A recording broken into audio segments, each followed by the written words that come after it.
morning, grandfather, said Susan. Good? I don't think there's anything good about it, grumbled the doctor, who was not in a good mood. And why was he not in a good mood? It was the TARDIS. It had been making clunking noises all night long and had to keep the doctor awake. Something was wrong, and the doctor knew that. He was going to have to land somewhere and fix the problem. The nearest planet on Earth. The doctor did not like Earth. It was a small, ugly planet populated by particularly irritating people. Particularly irritating and not very clever people.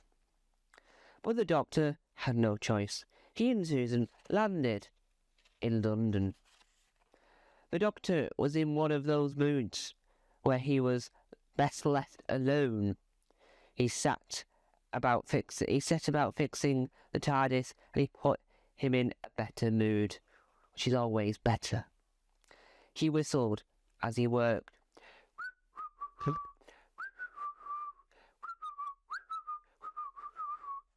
Whistling was something the doctor rarely did. The TARDIS was soon mended, and it was about time to go. But where was Susan? Out exploring the city, no doubt. The doctor waited, and waited, and then he waited some more. He began to worry, and decided that he had better go and have a look for Susan. He stepped out of the TARDIS, and was immediately confronted by a group of strangely dressed people. The doctor was appalled by their casual dress sense. Didn't always great, not always dressed casual. Hey man, what's your name? Asked one of the badly dressed people. The doctor, replied the doctor. Hi, Doc. Nice to meet you. The doctor frowned.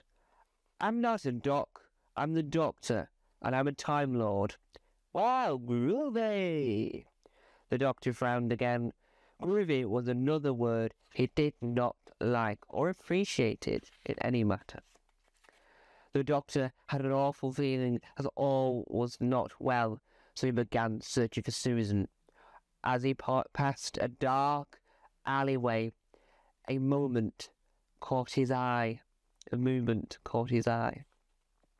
was something lurking in the shadows. The doctor, quick-minded, instantly suspected an alien. Continuously, he crept down the alley. Suddenly, a door opened. A light from the doorway revealed that it was a shape in the shadow was a cat.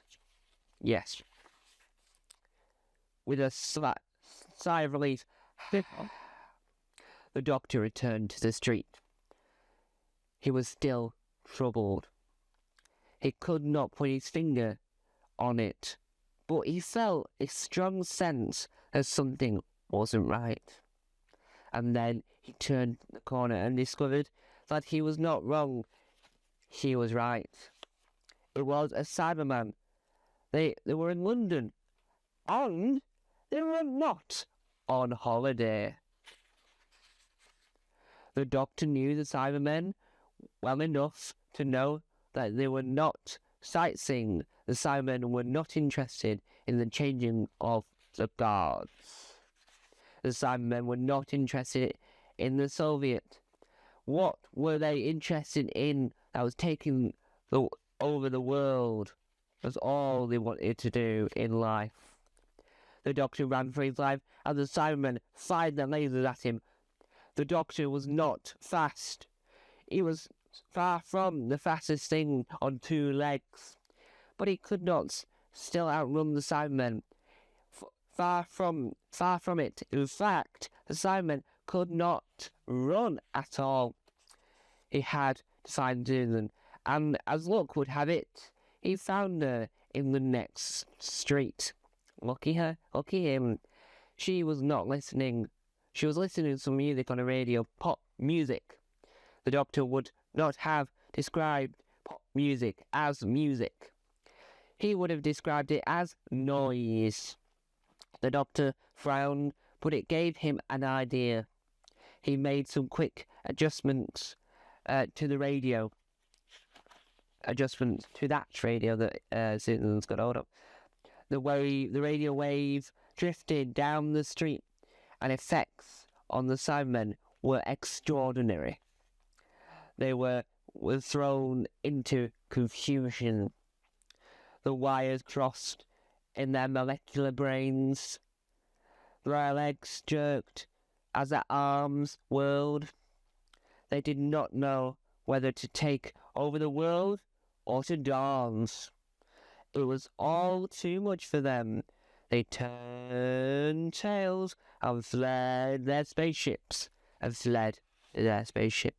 effect was equally dramatic on the doctor. She smiled.